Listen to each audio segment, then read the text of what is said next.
எப்படி ஆரம்பிக்கிறது, என்ன பண்ணலாம் அப்படிங்கும்போது நாங்களாம் தான் ஒரு ஐடியா கொடுத்தோம். ஒரு க்ரௌட் ஃபண்டிங் அப்படிங்கிற ஒரு கான்செப்டை க்ரியேட் பண்ணி நிறைய படங்களை எடுக்கலாம் அப்படிங்கிற ஒரு முயற்சியில் நான் யூஎஸில் இருக்கேன். நடைபெற்று வந்திருக்கும் பாக்கியராஜ் சார் அவர்களுக்கும் என்னுடைய வணக்கங்களும் நன்றிகளும். இந்த ஆஹா யூஸ் பண்ணுறது பெரிய மகிழ்ச்சி. அதே மாதிரி ப்ரொடியூசர் பஜாரும் அதை சேர்ந்து பண்ணுறதுல ரொம்ப மகிழ்ச்சி. இந்த படத்தை பற்றி நிறைய சொல்லணும். இது ஒரு கொஞ்ச நாளாக நாங்கள் பண்ணிகிட்டு இருந்த ஒரு விஷயம், கொஞ்ச நாள் ஆயிடுச்சு முடிச்சு. அதில் நிறைய மாற்றங்கள், நிறைய ஒரு விஷயங்கள். இந்த உண்மையாகவே இந்த படத்துக்கு மியூசிக் பண்ணுறது வந்து ரொம்ப டஃப்பாக இருந்தது எனக்கு. எந்த ஜேனரில் போகிறதுன்ட்டு ரொம்ப ரொம்ப யோசனையாக இருந்தது. ஒரு லவ் இல்லை இந்த மாதிரி ஏதாவது இருந்ததுன்னா ஈஸியாக பண்ணிடலாம். பட்டு இந்த இதுக்கு பண்ணுறதுக்கு எந்த இதுவுமே இப்படி பண்ணால் அது மிகையாக இருக்குது இல்லை குறைவாக இருக்குது, இந்த மாதிரி அந்த விதத்தில் ரொம்ப டஃப்பாக இருந்து இப்போ நீங்கள் பார்த்தது தான் கடைசியாக வந்த அவுட்புட். ஸோ ராஜ்குமார் சாரை பற்றி நிறையா சொல்லணும்.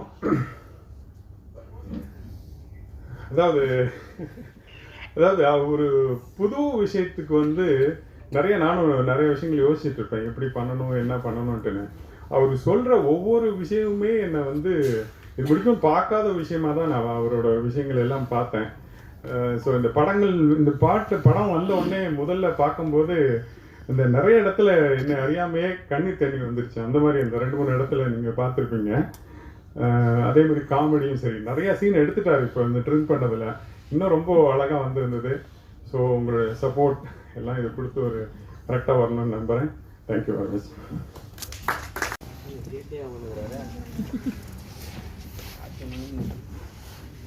Okay? Up we have the director of the film, Mr. Samkeri Rajkumar Avargal.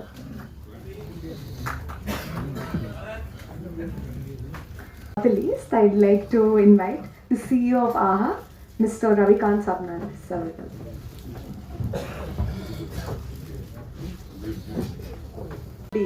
Associate பண்ணியிருக்கிறது வந்து ரொம்ப ரொம்ப பெரிய விஷயமா நான் நினைக்கிறேன். அண்ட் ஆஹா தமிழ் வந்து ஃப்ரம் டே 1 புது முயற்சிகளுக்கும் வித்தியாசமான கதைகளுக்கும் நிறைய வாய்ப்பு கொடுத்துருக்கு. ஃபார் இன்ஸ்டன்ஸ் பேட்டகாளி ஒரு ஜல்லிக்கட்டு பேக்ட்ராப்பாக வச்ச ஒரு சீரீஸ், அது நீங்கள் எல்லாரும் பார்த்துருப்பீங்க. அது டைரக்ட் பண்ணதும் ஒரு டெபியூட்டன்ட் டைரக்டர் தான். ஸோ அதே மாதிரி ரத்த சாட்சி, அதுக்கப்புறம் உடன்பால், இந்த மாதிரி நிறைய வித்தியாசமான கதைகளை நாங்கள் கொடுத்துருக்கோம்.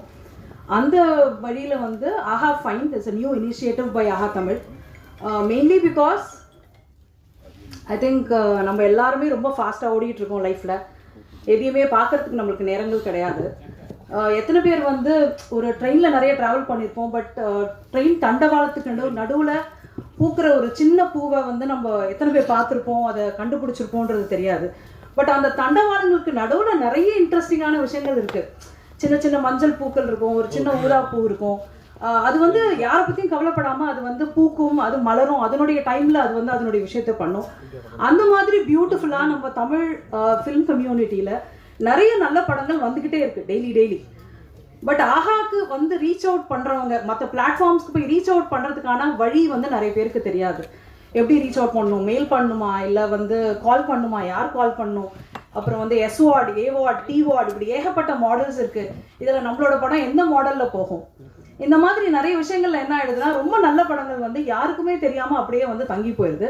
ஸோ அப்படி இருக்கக்கூடாதுன்றதுக்காக ஆரம்பித்த ஒரு குட்டி இனிஷியேட்டிவ் தான் இது. அதுலேயும் எஸ்பெஷலி வந்து ப்ரொடியூசர் பசார் ஃபர்ஸ்ட் டைம் எங்களுக்கு இந்த படத்தை கொண்டு வந்து காட்டின உடனே எங்களுக்கு ரொம்ப பிடிச்சி போனதுக்கு காரணம், பயோஸ்கோப் ராஜ்குமார் எடுத்த இந்த படம் வந்து ஒரு ஒரு புது ஐடியா அப்படிங்கிறத தாண்டி ஒரு ஃபேமிலியாக பார்க்கும்பொழுது ஒரு படம் எடுக்கப்பட்ட விதம், அதனுடைய ஸ்க்ரீன் பிளே, இது எல்லாத்தையும் விட்டுட்டு பார்த்தாலுமே ஒரு தாத்தா பாட்டி வந்து நிறைய குழந்தைங்களுக்கு, பேர குழந்தைங்களுக்கு கதைகள் சொல்லி நம்ம கேட்டிருப்போம். பட் இந்த விஷயத்தில் வந்து அது கொஞ்சம் அப்படியே உள்டா. என்னன்னா, இவர் சொன்ன ஒரு பேரண்ட் சொன்ன கதையை வந்து அவங்க தாத்தாவும் பாட்டியும் அவங்க ஃபேமிலியும் அவ்வளோ சீரியஸாக எடுத்துக்கிட்டு, சும்மா பையன் ஏதோ படம் எடுக்கணும்னு நினைக்கிறான், ஏதோ ஒரு கிராமத்தில் ஏதோ ஒரு இதில் ஒரு படம் எடுக்கணும்னு நினைக்கிறான், இவங்ககிட்ட போய் வேற வேலையை பாரு அப்படின்னு சொல்லாமல் அவன் கூட சேர்ந்து எல்லா ஹார்டில்ஸ், எல்லா விதமான டர்புலன்சஸ்லையும் அவங்க தொடர்ந்து முயற்சி பண்ணி அப்படி ஒரு நல்ல படத்தை எடுத்திருக்காங்க. அது இந்த அளவுக்கு வந்திருக்கு. ஸோ அதில் ஆஹா ஃபைண்ட் ஃபஸ்ட்டு படமாக எடுக்கிறதுல நாங்கள் ரொம்ப ரொம்ப பெருமைப்படுறோம். அண்ட் அப்பார்ட் ஃப்ரம் எடுத்து பார்த்தா போதும், அவ்வளோ புதுமைகள் வந்து அதில் அவர் பண்ணியிருக்காரு. இன்ஃபேக்ட் அந்த கான்டெக்ட்ல ஒன்று சொல்லணும்னா அவரோட ஃபர்ஸ்ட் படம் சுவரில்லாத சித்திரங்கள் நிற்கும்போது நான் ஒரு எமோஷ்னலாக நின்னனோ அதே மாதிரி தான் நான் இந்த பயோஸ்கோப்பை முடிச்சுட்டு ஒரு எமோஷ்னலான மூமெண்ட்டில் நான் இப்போ நிற்கிறேன். ஏன்னா நம்ம எடுத்த படத்தால் ஒரு உயிர் காப்பாற்றப்பட்டுச்சு அப்படிங்கிறது எனக்கு அப்போ ரொம்ப எமோஷ்னலாக இருந்துச்சு. இப்போது நான் எப்படி எமோஷ்னலாக ஃபீல் பண்ணுறேன் அப்படின்னா, நான் ஒரு படம் எடுத்துட்டேன், நான் சொல்லிக்கிட்டே இருப்பேன் இண்டிபெண்ட்டாக எடுக்கிற படங்கள் தான் மக்களோட பிரச்சனை பேசும். இண்டிபெண்ட்டாக பெரிய பட்ஜெட் படங்கள் வந்து கமர்ஷியலாக இருக்கும், அது ஒரு டெம்ப்ளேட்டடாக இருக்கும். இந்த மாதிரி சின்ன சின்ன படங்கள் தான் மக்களோட பிரச்சனைகளை, மக்களோட வாழ்வியலை, மக்களோட சந்தோஷத்தை, மக்களோட துக்கங்களை மக்களுக்கு அறிமுகப்படுத்துகிற படமாக இருக்கும். அதனால் சின்ன படங்களாக இருந்தோ நல்ல படமாக எடுக்கும் பொழுது நமக்கு ஒரு மனநிறைவு கிடைக்கும் அப்படின்ட்டு இண்டிபெண்டன்ட் மூவி உலகம் முழுக்க பெரிய அளவில் வளர்ந்து வந்துக்கிட்டு இருக்கு. அப்படிங்கிறதுனால இண்டிபெண்டன்ட் மூவியை நான் ப்ரொமோட் பண்ணிக்கிட்டே இருப்பேன். உங்ககிட்ட ஒரு நல்ல கதை இருக்கா, அழகாக ஒரு ஆர்டிஸ்ட் இருக்காங்களா, நீங்கள் போயிட்டு அது அழகாக படத்தை எடுத்துகிட்டு வாங்க அப்படின்னு சொல்லிக்கிட்டே இருப்பேன். அப்போல்லாம் எனக்கு என்ன ஒரு கில்ட்டி இருக்கும்னா, சரி எடுத்துகிட்டு வந்துடுறோம், முடிச்சிடுறோம், எங்கே கொண்டு போய் நாங்கள் மக்களுக்கு சேர்த்துறது அப்படின்னு கேள்வி கேட்டால் நான் என்ன பண்ணுவேன் அப்படின்னா எனக்கு அந்த கில்ட்டி இருந்துக்கிட்டே இருக்கும். இன்றைக்கி நான் கம்பீரமாக சொல்லுவேன், நல்ல படம் எடுத்துகிட்டு வாங்க, ப்ரொடியூசர் பசார் இருக்காங்க, ஆகா ஃபைன் இருக்குது, உங்களை காப்பாற்றுவாங்க, என்னை எப்படி காப்பாற்றினாங்களோ அதே மாதிரி உங்களையும் காப்பாற்றுவாங்க அப்படிங்கிற ஒரு நம்பிக்கையோட நான் அந்த கில்ட்டினஸ் இல்லாமல் நான் வந்து அவங்களுக்கு நான் உத்தரவாதம் கொடுக்குறேன். உண்மையிலே எந்த இன்டர்வியூவில் போனாலும் நீங்கள் ரொம்ப சிம்பிளாக எடுக்கிறீங்க, ஒருத்தரே படம் எடுக்கிறீங்க அப்படின்னா இந்த மாதிரி படங்கள் எடுக்க முடியும் நம்ம காட்டும்போது தான் எனக்கு திடீர்னு ஒரு டக்குன்னு ஸ்ட்ரக் ஆகும். சரி எப்படி பிஸ்னஸ் பண்ணுறதுன்னு கேட்டாங்கன்னா நம்ம என்ன சொல்கிறது அப்படின்ட்டு உண்மையிலேயே பயாஸ்கோப்புங்கிற ஒரு படம் உருவாகி அதை ஒரு நிறுவனம் வந்து பார்த்து நாம் என்ன நினச்சிட்டு இருப்போம், ஓ இவங்களுக்கு பிடிக்குமா பிடிக்காதா, இவங்க வாங்குவாங்களா வாங்க மாட்டாங்களா, இப்படி நினச்சிக்கிட்டு இருக்கிற ஒரு இயக்குனருக்கு ஒரு தயாரிப்பாளர் என்ன பண்ண படம் வந்துருச்சுங்க வாங்கிட்டாங்க அப்படின்னு சொன்னால் ஓகே நமக்கு காசு வருதுன்னு ஒரு தயாரிப்பாளருக்கு ஒரு சந்தோஷம் இருக்கும். ஒரு இயக்குனராக ஒரு வாசலில் நின்றுட்டு இருக்கோம், அப்போ வந்து ஏங்க இந்த படம் சூப்பராக இருக்குது, நாங்கள் இந்த படத்தை வாங்கிக்கிறோம் அப்படின்னு சொன்னதோட மட்டும் இல்லாமல் உங்களை மாதிரி நல்ல படங்கள் எடுக்கிற இயக்குநர்களுக்கு படைப்பாளிகளுக்கு நாங்கள் வாசல் திறந்து விடுறோம், அந்த நல்ல படங்களை தொடர்ந்து நாங்கள் வெளியிடறதுக்கு ஒரு ஃபைண்டுன்னு ஒரு சப் கேட்டகரியை கிரியேட் பண்ணுறோன்னு சொன்னால் ஒரு டைரக்டர் எப்படி நின்றுட்டு இருப்பான்னா, இந்த படத்தில் அந்த கல்யாண மண்டபத்தில் நான் நின்றுட்டு இருந்தேன் பார்த்தீங்களா, அப்படி தான் நின்றுட்டு இருந்தேன் அவங்க சொல்லும்போது அவ்வளோ எமோஷனலாக இருந்துச்சு. உண்மையிலே என்னை பார்த்துட்டு இருக்கிற என்ன மாதிரி படம் எடுக்கணும்னு நினைக்கிறவங்க எல்லாருக்குமே அவ்வளோ சந்தோஷமாக இருந்திருக்கும். நான் முதல்ல ஏன் ஆகாவுக்கு நான் தேங்க் பண்ணும் அப்படின்னு நினச்சேன் அப்படின்னா, இந்த மேடை அவர்களால் உருவாகினால அவங்களுக்கு நான் நன்றி சொல்லணும் அப்படின்னு நான் ரொம்ப ஆசைப்பட்டேன்.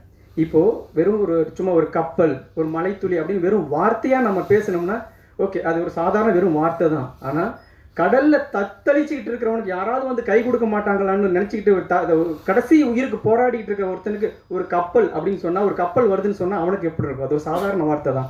அந்த மாதிரி தான் எனக்கு ப்ரொடியூசர் பசார் வந்தாங்க. நான் ரொம்ப வெங்காயம் படத்துக்கு எப்படி நீங்கள்லாம் பார்த்தீங்களோ இந்த படத்தில் அதே ஸ்ட்ரகிள் தான் இந்த படத்துக்கு எனக்கு தொடர்ந்து இருந்துச்சு. இது எனக்கு மட்டும் இல்லை, தொடர்ந்து கேபிள் சங்கர் சார் மாதிரி ஒரு நல்ல படங்களை ஆதரித்து போராடிட்டு மக்கள்கிட்ட கொண்டு போய் சேர்த்தணும்னு போராடிட்டு இருக்கிற அவங்களுக்கு தெரியும் எல்லா நல்ல படங்களுக்கும் ஏற்படுற ஒரு ஸ்ட்ரகிள் தான். அப்போ யார் இது இந்த மாதிரி நல்ல படங்களை எடுக்கிறவங்களுக்கும் இந்த மாதிரியான ஒரு மீடியாவுக்கும் யார் வந்து ஒரு பிரிட்ஜை ஏற்படுத்துறது அப்படின்னு ஒரு பெரிய கேள்விக்குறியே இருந்துச்சுங்க. அதை வந்து ப்ரொடியூசர் பசார் ரொம்ப அழகாக செஞ்சு இந்த மேடையை உருவாக்கியிருக்காங்க. அவங்களுக்கும் நான் நன்றிகளை தெரிவிச்சுக்கணும். நான் ரிவேஸில் போகிறேன், ஏன்னா எங்கேருந்து தொடங்குச்சோ அப்படி ஆர்டராக வரதோட நான் ரிவேஸில் போகிறது எனக்கு ரொம்ப பிடிச்சிருந்துச்சு. அப்போது அடுத்தது எனக்கு உண்மையிலே அதியமான் சார் மாதிரி நான் கஷ்டப்பட்டு வெங்காயம் படம் முடிச்சுட்டு நான் ஒரு படம் ஆரம்பிக்கணும் அப்படின்னு தொடங்கும் பொழுது நீங்கள் வெங்காயம்னு ஒரு நல்ல படம் பண்ணியிருக்கீங்க, அடுத்ததும் நீங்கள் நல்ல படம் தான் பண்ணுவீங்கன்னு Athiyaman sir, Ardhanareeswaran, Omram Yoga Guruji, Senthil sir, Prema madam, நிறைய பேர் நான் பேர் மறந்துடுவேன், நம்ம அந்த மாதிரி நிறைய ஒரு எனக்கு நீங்கள் வாங்க நீங்கள் பண்ணுவீங்க, நல்ல படம் பண்ணுவீங்கன்னு சொல்லிட்டு நீங்கள் இளையராஜா சார்கிட்ட வந்து என்ன மாதிரியான இசை எப்படி அவருக்கு இசை வெளிப்படுது அப்படின்னா அவருடைய இசை ஞானம் இசையை வெளிப்படுது. ரஹ்மான் சார்கிட்ட இசை ஞானமும் ப்ளஸ் டெக்னாலஜியும் சேர்ந்து ஒரு இசையை வெளிப்படுது. ஆனால் தாஜ்னூர் சார்கிட்ட பொறுத்த வரைக்கும் அவருடைய நேர்மையும் அறமும் தான் இசையாக வெளிப்படுது அப்படின்னு நான் நம்புவேன் எப்பவுமே. அவர் மாதிரி ஒரு நேர்மையான உண்மையான ஆள் நான் ரொம்ப நாளாக இந்த சினிமாவில் எவ்வளோ ஸ்ட்ரகிளுக்கு அப்புறம் நான் கடந்து வந்திருக்கேன். என்னைக்கு சந்திச்சும் போது அவர் மேலே ஏற்பட்ட ஒரு அபிப்பிராயம் எப்படி இருந்துச்சோ அப்பவும் அதே இத்தனை வருஷம் கழிச்சு அப்படியே இருக்குது அப்படிங்கிறதே எனக்கு ஒரு பெரிய ஆச்சரியமாக இருக்குது. அவ்வளோ ஒரு சிறந்த மனிதர் முதல்ல, அதுக்கப்புறம் மிகச்சிறந்த ஒரு இசையமைப்பாளர். ஏன்னா இந்த படங்கள் தான் தொடங்கி வச்சிருக்கு 2025. நீங்கள் வேணால் நான் இந்த 2024 இறுதியில் நான் உங்கள்கிட்ட ஒரு உத்தரவாதம் கொடுக்குறேன். 2025 ஒரு முக்கியமான அவார்டு வழங்கக்கூடிய ஒரு விருது வழங்கக்கூடிய ஒரு நிறுவனம் ஏதாவது தேர்ந்தெடுக்கும் பொழுது முதல் ஒரு 3 இயக்குனர் இசையமைப்பாளர்கள் பட்டியலில் கண்டிப்பாக தாஜ்மஹல் சார் இருப்பார். நான் அவரை அடுத்தடுத்து வச்சிருக்கிற படங்களை நான் வந்து பார்த்துக்கிட்டு இருக்கேன். அதே மாதிரி நம்மளாம் வந்து உண்மையிலேயே சின்ன வயசில் இருக்கும் பொழுது பாக்யராஜ் சாரோட படங்களில் வந்து ஒரு 5-6 சின்ன பசங்கள்லாம் இருப்பாங்க. எப்போவுமே அவரோட படத்தில் அவர் கூட இருப்பாங்க, சின்ன சின்ன பசங்கள் இருப்பாங்க. நாங்கள்லாம் இப்போ உட்காந்துருக்கிறது அந்த சின்ன பசங்க மாதிரி தான். அவர் எங்களுக்கு ஒரு இமயமலை மாதிரி தான் எப்போவுமே. சும்மா அவர் இருக்காரு அப்படின்லாம் இல்லை, நம்ம சின்ன வயசில் அவர் எப்படி பார்த்தோம். இன்றைக்கி ராஜ்குமார்னு ஒருத்தன் படம் பண்ணியிருக்கான், அதை ப்ரொடியூசர் பாசார்னு ஒன்று ரிலீஸ் பண்ணியிருக்காங்க.